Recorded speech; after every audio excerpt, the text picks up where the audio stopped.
গৌরাঙ্গের নামটা আমাদের নিত্য মন্ত্রের মতন।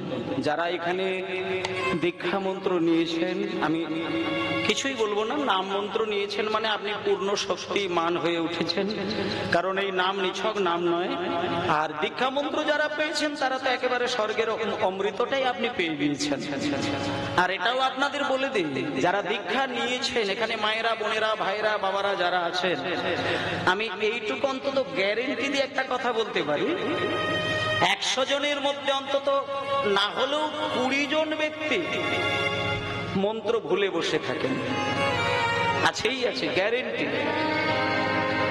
কিন্তু আমি এটা বলে দিই, মন্ত্র কেউ জীবনে ভুলে যাবেন, বিশেষ করে দীক্ষা মন্ত্র ভুলে যাবেন, এটা যদি কারোর জীবনে ঘটে থাকে, আপনি কিন্তু আপনার অজান্তেই কিন্তু পাপের পাহাড়টাকে কিন্তু খাড়ি করে বয়ে নিয়ে যাচ্ছেন, আপনার সর্বনাশ হয়ে যাবে। কারণ আপনি সবকিছুর সঙ্গে রঙ্গ তামাশা ছেলে মানুষই করতে পারেন, কিন্তু গুরুর হৃদয় থেকে ভক্তি মেশানো যে অমৃতটা মন্ত্র পেয়েছেন রূপে, এটা নিয়ে আপনি ছেলে মানুষই করবেন না। যদি মনে হয় ভুলে গিয়েছেন, তাহলে আপনি যথাশীঘ্র গুরুদেবের কাছে গিয়ে আপনি ক্ষমা চাইবেন এবং আপনি অনুরোধ করবেন যে হে গুরুদেব, আমি কোনো কারণের জন্য আমি মন্ত্রটা একটু এলোমেলো করে ফেলেছি, ভুলে গিয়েছি, আপনি আমাকে আবার মন্ত্র সংস্কার করে দেন। উনি যদি থাকেন জগতে তাহলে আপনাকে মন্ত্র দেবে, আর যদি না থাকে তাহলে ওই গুরু পরম্পরায় যিনি দীক্ষা দান করছেন ওনার কাছে গিয়ে মন্ত্রটা আবার আপনি সংস্কার করে আনবেন। এটা আপনাদের কাছে আমি অনুরোধ করলাম। অনেকে এরকম আছে মন্ত্র ভুলে যায়, কিন্তু এটা করবেন না। ভগবানকে সম্মান দেবেন মূর্তি দিয়ে নয়, আপনি মন্ত্রের দ্বারা সম্মান করবেন, মূর্তি মান হয়ে আপনাকে ধরা দেবেন, কিচ্ছু দরকার নেই। তা ভক্তমন্ডলী মায়েরা, আজকে সকালবেলায় উঠে গৌরাঙ্গের নাম বলে যান। আপনি দেখবেন যিনি গৌরাঙ্গের নাম বলেন, যিনি গৌরকে ভালোবাসেন, যিনি গৌরের চরণকে তার সম্পদ বলে মনে করেন, আমি বলতে পারি 33 কোটি দেবতাই কিন্তু তার কাছে ধরা পড়ে যায়, ধরা পড়ে যায়। কারণ গৌর হরির মধ্যে জগতের সব শক্তি লুকানো রয়েছে। যিনি পরম ব্রহ্ম শ্রীকৃষ্ণ তিনি স্বয়ং গৌর হরি, যিনি প্রেমময়ী রাধারানী তিনি সাক্ষাৎ গৌর হরি। এবং তাকে যদি কেউ পূজিত করতে পারে তাহলে জানবেন আপনি সকল দেবতাকে সেবা করে যাচ্ছেন অনায়াসেই। তাই একমাত্র কলিযুগের প্রাণ, কলিযুগের ঠাকুর, কলিযুগের অবতার তিনি হচ্ছেন আমার চৈতন্য মহাপ্রভু। আর সেই মহাপ্রভুর কৃপা আজকের দিনে কারা কারা পেয়েছেন সেটাই কীর্তন বাস্তব দেখেই মনে হয়ে যাচ্ছে। কারণ এই টাউনের মাঝখানে গত কয়েকদিন ধরে কীর্তন, আবার আজকে কীর্তন, আবার আগামীকালকেও কীর্তন হবে। কিন্তু আমি একটা জিনিস দেখছি যে ধৈর্য হারা আপনাদের মধ্যে লেশ মাত্র কিন্তু আমি দেখতে পাচ্ছি না।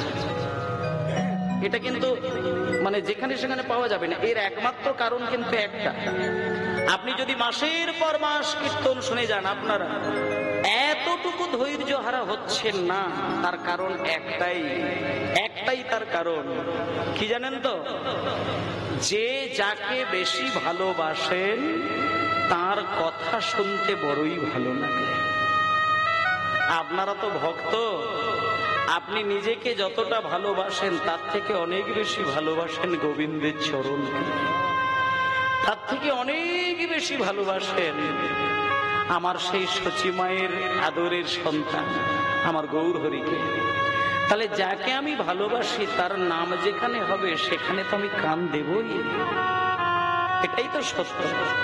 এমনি সামান্য গৌরবী কথা বাদ দিন, আপনি যদি কাউকে, কোনো মানুষকে যদি ভালোবাসেন, তার সুনাম যদি কোথাও হচ্ছে একটুখানি শুনতে পাই, আপনি কাজ ফেলে রেখে দিয়ে ছুটে গিয়ে তাদের কথাই কিন্তু আপনি কান দেন। কেন না? আপনি যাকে ভালোবাসেন তার প্রশংসা যেখানে হয়, সেই কথার মতো অমৃতের বাণী আর কিছুতে পাওয়া যায় না। তাহলে ভালোবাসার মানুষের নাম শুনতে গেলে বুকটা জুড়িয়ে যায়, ভালোবাসার মানুষের প্রশংসা শুনতে গেলে যেন পাগলের মতো কাঁদতে ইচ্ছে করে। তাহলে আপনি যেখানে গৌর হরির নাম হচ্ছে, যেখানে কৃষ্ণের নাম হচ্ছে, সেখানে বসে থাকবেন ধৈর্য হারা আপনাদের হবে কেন? যারা অভক্ত হয় তারা ধৈর্য হারা হয়, কিন্তু যারা গৌর ভক্ত তারা রাত দিন কৃষ্ণ নাম শোনে, রাত দিন গৌর হরির নাম করে, আর মাথা নত করে টপ টপ করে চোখের জলে মাটি ভিজিয়ে দেয়। আপনি বুঝে যান, নাম শুনতে শুনতে ব্যাকুল হয়ে কাঁদা একেবারে পরিষ্কার প্রমাণ আপনি সাক্ষাৎ গৌরহরির কৃপা কিন্তু পেয়েছেন, তা না হলে এটা হয় না। নাম করতে করতে চোখে জল হতে পারে না, কাঁদতে পারে না, কাঁদতে পারে না। কত কঠিন মানুষকে দেখবে কাঁদতে জানে না, আবার ভগবানের নাম করতে করতে কান্না। এক জন্মের বিষয় না, কোটি কোটি কোটি কোটি কোটি কোটি জন্মের সুকৃতি থাকলে তবে সেই কৃষ্ণ নাম গৌর নাম করতে গেলে তার চোখটা ভিজে যায়, টপ করে একটা জল গড়িয়ে যায়। এটা যেদিন হবে আপনি জানলেন আপনার হৃদয়ে গৌর চরণ বাঁধা রয়েছে। এটা যখন হবে আর কিচ্ছু দরকার নেই, আর কোনো কিছুর প্রয়োজন নেই। আজকে সেইভাবে ভাবিত আমার গৌর সুন্দর, সেইভাবে ভাবিত গৌর হরি। নর নর বলি প্রভু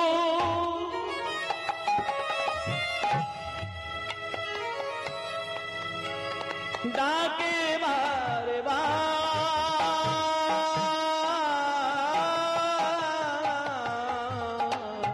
নর নর হরি হরি হরি হরি,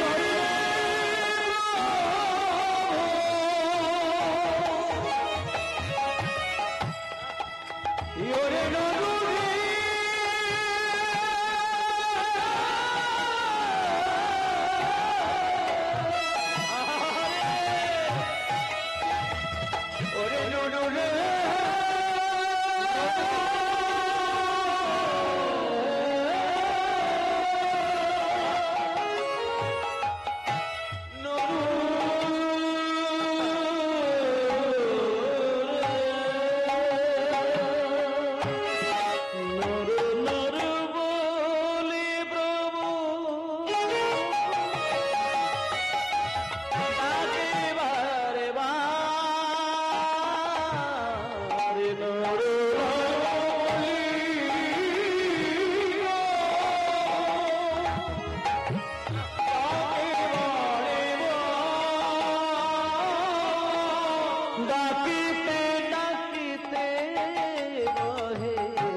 আচ্ছা,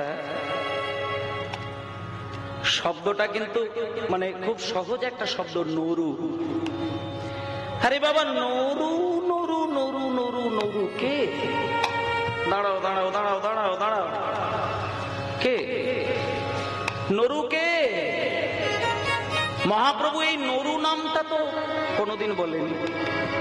এতদিন রাত দিন শ্রীবাসের বাড়িতে হরিনাম করি, রাত দিন ধরে সচিমায়ের কোলের কাছে নিমায় হাজার নাম করে, কিন্তু নরু শব্দটা তো কই মহাপ্রভুকে কোনোদিন বলতে শুনি না। ওমা, আজকে মহাপ্রভু নরু শব্দটা বলছে, বুক চাবড়ে কাঁদছেন, চোখ থেকে 2 বিন্দু 4 বিন্দু 10 বিন্দু নয়, কলসি কলসি নয়নের ধারা। এবার সেই মুহূর্তে 5 জন ভক্ত ছিলেন, এবং এই ঘটনাটা ঘটছে একেবারেই পশ্চিমবঙ্গের বর্ডার, যা থেকে আর 10 পা এগিয়ে গেলেই বাংলাদেশ।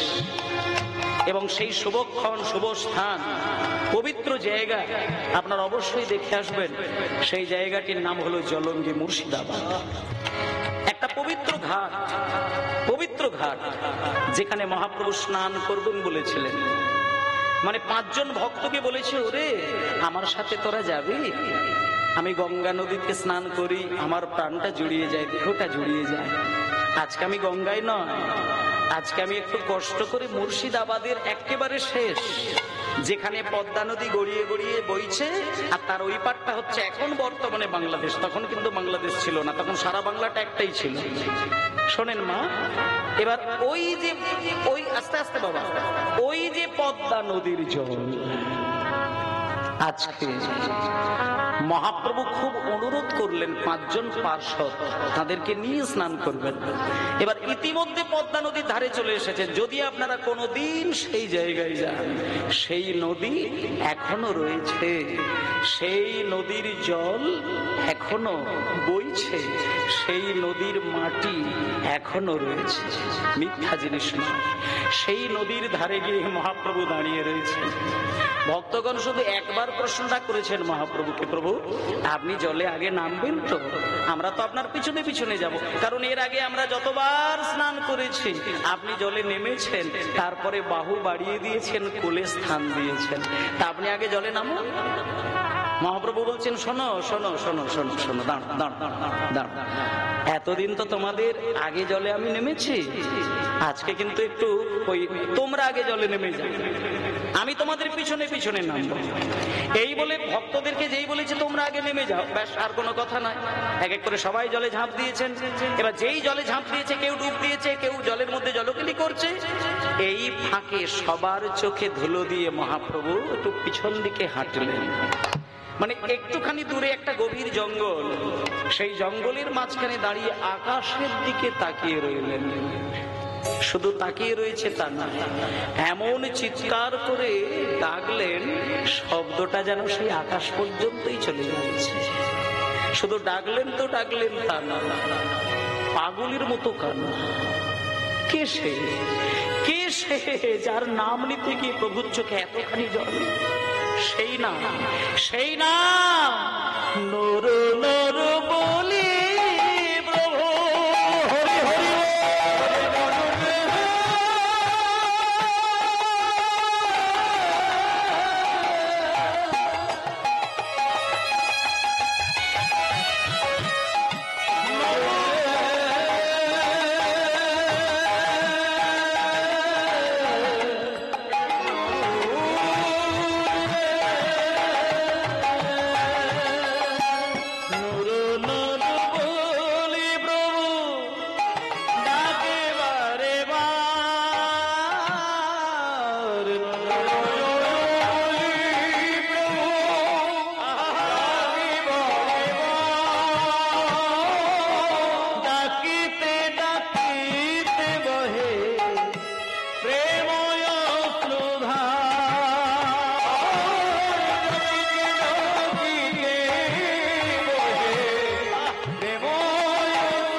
ভক্তগণ জল থেকে শীঘ্রই উঠে মহাপ্রভুর কণ্ঠস্বরটা শুনতে পাচ্ছি।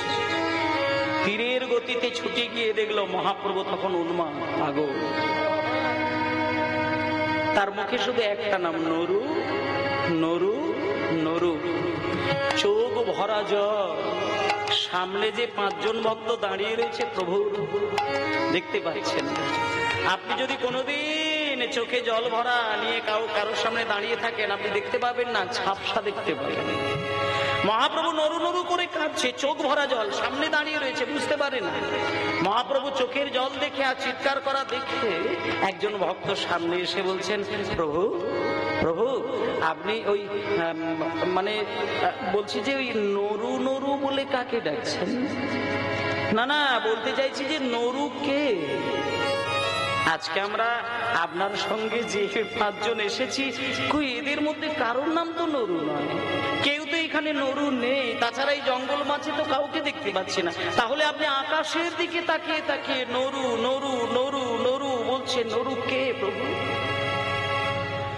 মহাপ্রভু কাছে ডেকে নিয়ে বললেন, হে ভক্তগণ,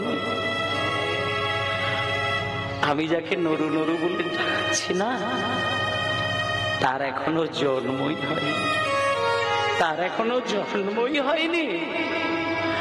আমি এই পাগলের মতো চিৎকার করে ডাকছি, এই শব্দটা যেন আমার আকাশ পর্যন্ত চলে যায়, আমার এই নামটা যেন তার কাছে চলে যায়, সে আমার এই ক্রন্দন ধ্বনি শুনে সে যেন তাড়াতাড়ি করে পৃথিবীতে নেমে আসে।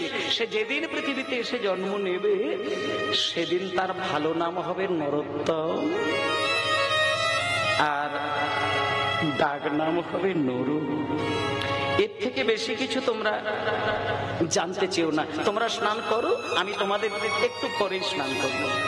এই বলে সবাইকে স্নান করিয়ে দিয়ে মহাপ্রভু ভক্তদেরকে পাড়ে দাঁড় করিয়ে দিয়েছেন, আর মহাপ্রভু আজকে একা একা জলে নামছেন।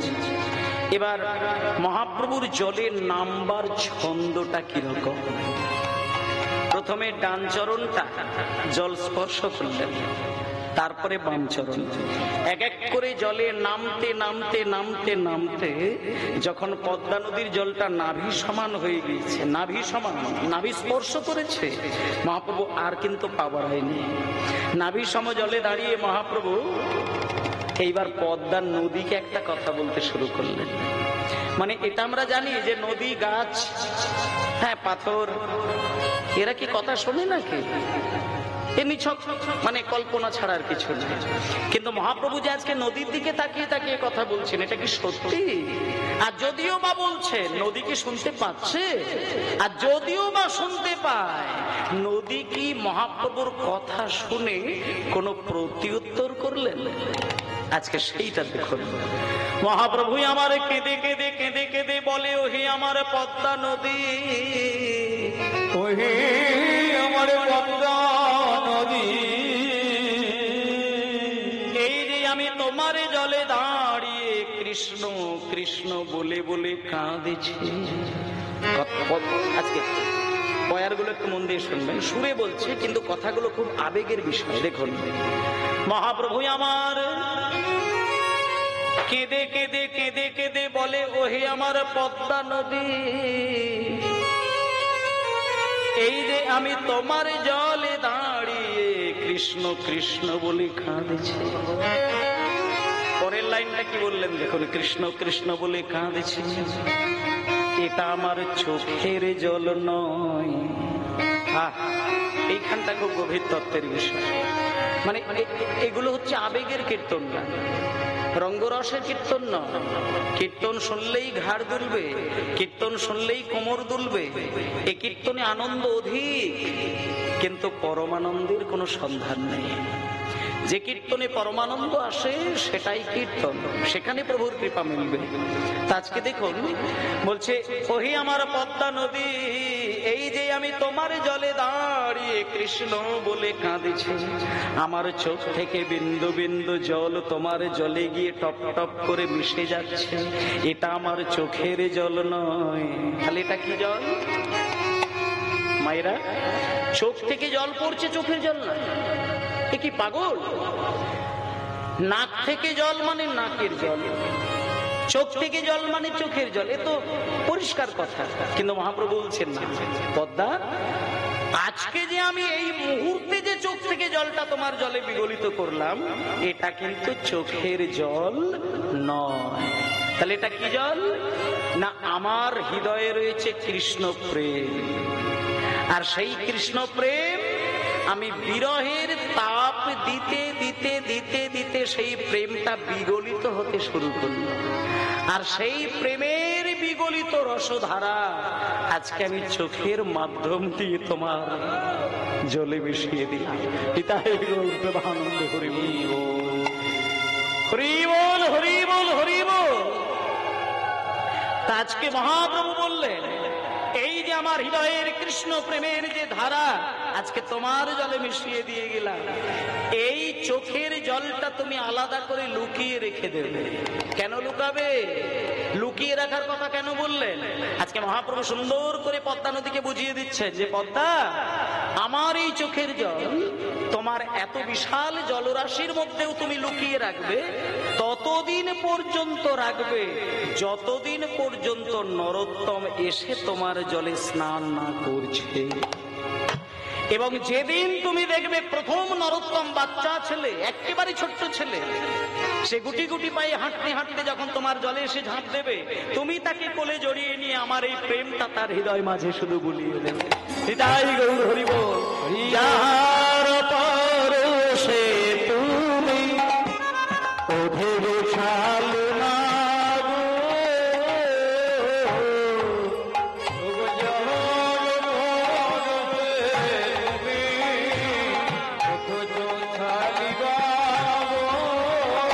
যাহার পরশে তুমি ওঠে গোছালিবা,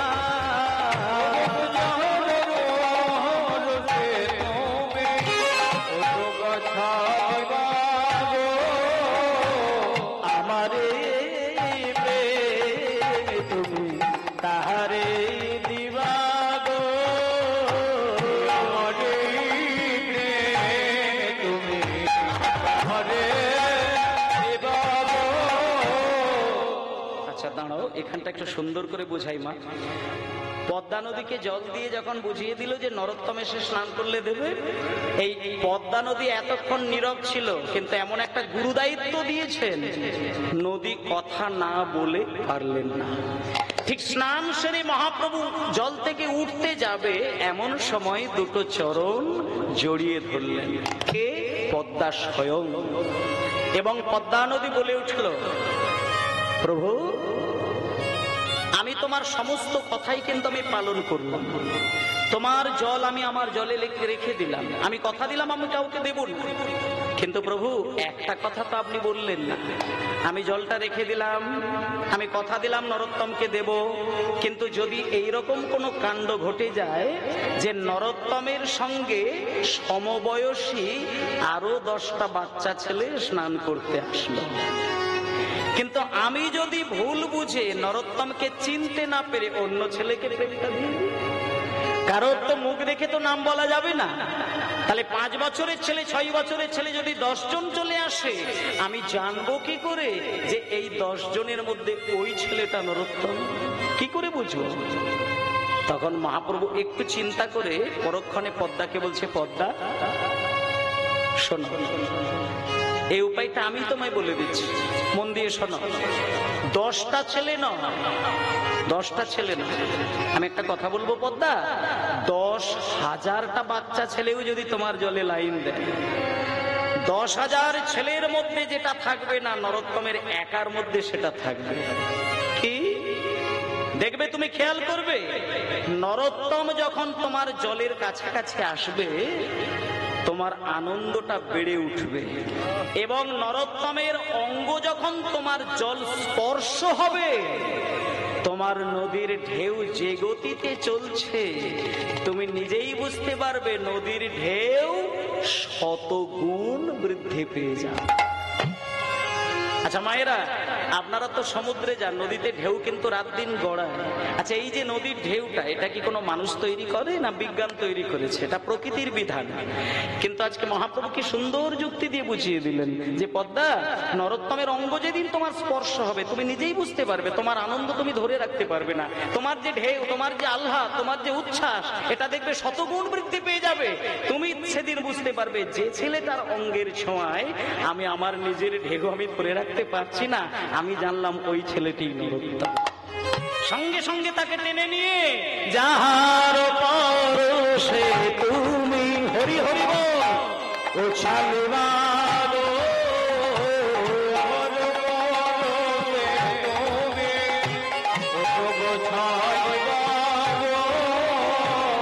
আমারে প্রেম তুমি তাহারে দিবা গো,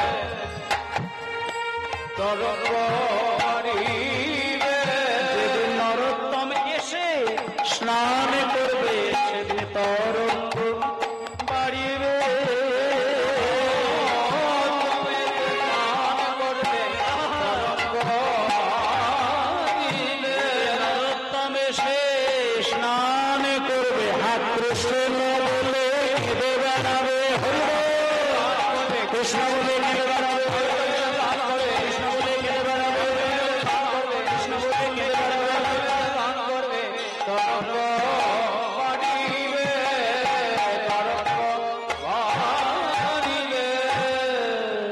তা সেই জন্য আমি আপনাদেরকে একেবারে আসল জায়গাটা বলি, বিগ্রহটা যদি ধরে রাখতে পারেন সেটা তো আপনার মনকে এক কেন্দ্রে বসানোর জন্য, কিন্তু নামের থেকে পূর্ণ শক্তি কিন্তু স্বয়ং ভগবান নিজে হতে পারেননি। তাই জন্য রাধারানীর চরণের আলতাপাটি বরাবর নিজ হাতে তার নামটা লিখে দিয়ে কৃষ্ণ কেঁদে কেঁদে বলে গিয়েছিল, রাধে আমার হাজার কথা তোমার মন গলাতে পারেনি। সেই মান লীলা রাধারানীকে পাগলের মতো বুঝিয়েছিলেন কৃষ্ণ, কিন্তু রাধারানীর একটা কথাও কিন্তু কৃষ্ণের কথা কানে লাগেনি। যাবার বেলায় কৃষ্ণ রাধারানীর আলতাপাটি বরাবর নিজের নাম লিখে দিয়ে শুধু শেষবারের মতো বলে গেলেন যে, রাধে আমার কোনো কথাই তুমি শুনলে না। শুধু যাবার সময় একটা কথা বলে দিয়ে চলে যায়, যেদিন তুমি আমার কথা মনে করবে, আমাকে তুমি দেখতে না পেলেও তোমার চরণের দিকে তাকিয়ে দেখবে আমি নাম রূপে তোমার পায়ের ধারে রয়ে গেলাম। আর আমি সেইখানে লিখে দিয়ে গেলাম, যেই নাম সেই কৃষ্ণ, ভজ নিষ্ঠা করি ওই নামের সহিতে আছেন আপনি শ্রীহরি। পিতায় গৌর প্রেমানন্দে হরি হরি বল। ভজ গৌরাঙ্গ লহ গৌরাঙ্গ, কহ গৌরাঙ্গের নাম রে। ভজ গৌরাঙ্গ লহ গৌরাঙ্গ, কহ গৌরাঙ্গের নাম রে।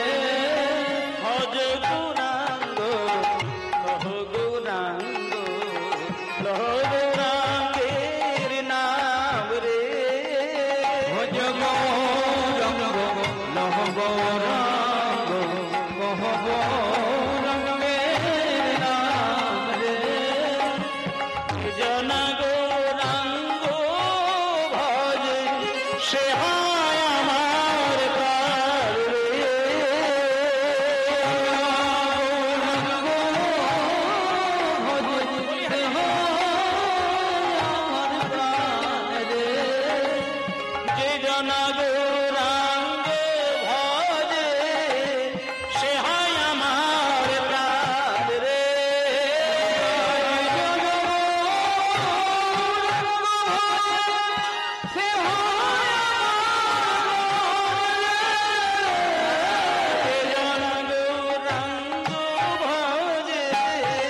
সে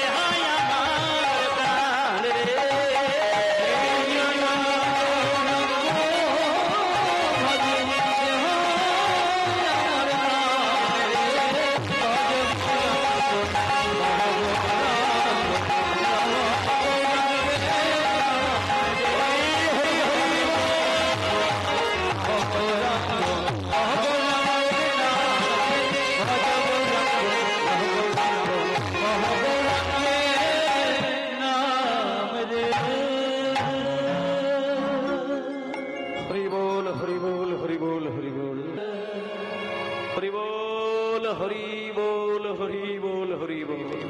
বাবা তাহলে এই পর্যন্ত বিষয়টাতে কোনো মানে বোঝার কিছু নেই তা নয়, বোঝা গেল। এবার শোনেন, মহাপ্রভু তাহলে তার চোখের জলটা রেখে গেলেন, কার জন্য রাখলেন? নরোত্তমের জন্য রাখলেন। আচ্ছা কেন নরোত্তমের জন্য রাখলেন? এটা কি নরোত্তমের সংসারের কল্যাণের জন্য নাকি মহাপ্রভুর সংসারের উন্নতির জন্য? এই যে কাণ্ডটা আজকে ঘটলো, মানে এই প্রেমটা রেখে দিয়ে গেল, এত কান্না, এত ঝঞ্ঝাট, পদ্মার সঙ্গে তার কথোপকথনের একমাত্র উদ্দেশ্যই আমাদের কলির মানুষের জন্য। কারণটা একটু পরে বুঝবেন। আজকে মহাপ্রভু সবকিছু সেরে বাড়ি চলে আসলেন। বাড়িতে এসে বেশি দিন নয়, আর কটা মাস তিনি ছিলেন, মাত্র কটা মাস। প্রথম স্ত্রী তো অনেকদিন আগেই পরলোক গমন করেছিলেন, তার নাম ছিল কি? লক্ষ্মীপ্রিয়া দেবী। তারপরে দ্বিতীয় বিবাহ সচিমা দিয়েছিলেন, যার নাম হলো বিষ্ণুপ্রিয়া দেবী। এইবার শোনেন, বিষ্ণুপ্রিয়া দেবীকেও কিন্তু পাগলের মতন কাঁদিয়েছিলেন। কোন দিন? যেদিন নিমাইয়ের ছিল সন্ন্যাসের রাত্রি, একটা ছোট্ট নরম লাউ কিনে নিয়ে এসেছিলেন নিমাই। নিমাই কিন্তু একটা সবজির দোকান থেকে সবজি কিনতেন, ইতিহাসের পাতায় কিন্তু সেটা লেখা রয়েছে। সেই সবজির দোকানদারের নাম হচ্ছে শ্রীধর। আর শ্রীধর এত বড় গৌড় ভক্ত ছিলেন, সব থেকে ভালো সবজি আগে আগে লুকিয়ে রেখে দিতেন। নিমাই যদি বাজারে আসে, নিমাইয়ের ব্যাগে করে দিতেন। আর নিমাই যদি কোনোদিন বাজারে না আসতেন, লুকিয়ে রেখে দিয়ে বাজার শেষে বাড়ি ফেরার পথে সচিমায়ের বাড়িতে দিয়ে তবে কিন্তু শ্রীধর বাড়িতে যেতেন। আসতে খুব সূক্ষ্ম জিনিস, চিন্তা করুন। একদিনকে নিমাই শ্রীধরের কাছ থেকে একটা ছোট্ট নরম লাউ কিনে নিয়ে, সেদিন কিন্তু লাউটা ওড়নার মধ্যে লুকিয়ে নিয়ে গিয়ে প্রত্যেক দিন লাউ কিনে যখন নিমাইয়ের পায়েস খাবার ইচ্ছে হতো, সচিমায়ের কাছে গিয়ে মাকে বলতো, মা, ও মা, তুমি আমাকে সুন্দর করে লাউয়ের পায়েস বানিয়ে খাওয়াবে মা? আমি তোমার হাতে না, তোমার হাতে লাউয়ের পায়েস খেতে বড় ভালোবাসি, তুমি খাওয়াবে তো? তুমি খাওয়াবে তো? সচিমা আদর ভালোবাসা দিয়ে লাউয়ের পায়েস তৈরি করে কোলে বসিয়ে নিমাইকে খাওয়াতেন, পরিষ্কার করে দিতেন। কিন্তু আজকে নিমাই লাউ কিনলেন, সচিমাকে জানালেন না, বোঝালেন না। লাউটা কিনে নিয়ে গিয়ে বিষ্ণুপ্রিয়াকে ডেকে বাড়ির ঘরের কোণে বসে আদর করে ভালোবাসা দিয়ে বিষ্ণুপ্রিয়াকে বললেন, বিষ্ণুপ্রিয়া, আমি প্রত্যেক দিন আমার মায়ের হাতে লাউয়ের পায়েস খাই। আজকে আমার খুব বড় ইচ্ছে হয়েছে, আজকে আমি তোমার হাতে লাউয়ের পায়েস খাবো, তুমি করে দেবে বিষ্ণুপ্রিয়া? তুমি একটুখানি মায়ের মতন করে সুন্দর করে লাউয়ের পায়েস তৈরি করে আমাকে একটুখানি খাওয়াও না বিষ্ণুপ্রিয়া? বিষ্ণুপ্রিয়ার বুকের ভেতরটা বজ্রাঘাতের মতো শব্দ হয়ে গেল। যে নিমাই কোনদিন বিষ্ণুপ্রিয়ার হাতে কোনো ভালো জিনিস খাবে, এই ঘটনা ঘটেনি, কিন্তু আজকে কেন সকালবেলায় পায়েস খাবে বিষ্ণুপ্রিয়াকে অনুরোধ করলেন। কথা রাখলে, লাউটা টেনে নিলে, চোখের জলে লাউ ভিজে যাচ্ছে। দুপুরবেলা লাউয়ের পায়েস তৈরি করে যথা সময়ে নিমাইকে সেবা দিল। এটাই ছিল নিমাইয়ের শেষ দিন। সেই লাউয়ের পায়েস খেয়ে মধ্যরাত্রিতে একটা স্বপ্ন দেখালেন। একটা জিনিস জানবেন মা, যারা পতিব্রতা নারী হয়, যারা স্বামীকে নিজের থেকে অনেক বেশি ভালোবাসেন, যারা স্বামীকে নিছক মানুষ নয়, স্বামী দেবতা বলে ভালোবাসেন, তারা স্বপ্ন ভয়ঙ্কর যদি হয়, পাগলির মতো স্বামীর নামটা ধরেই কিন্তু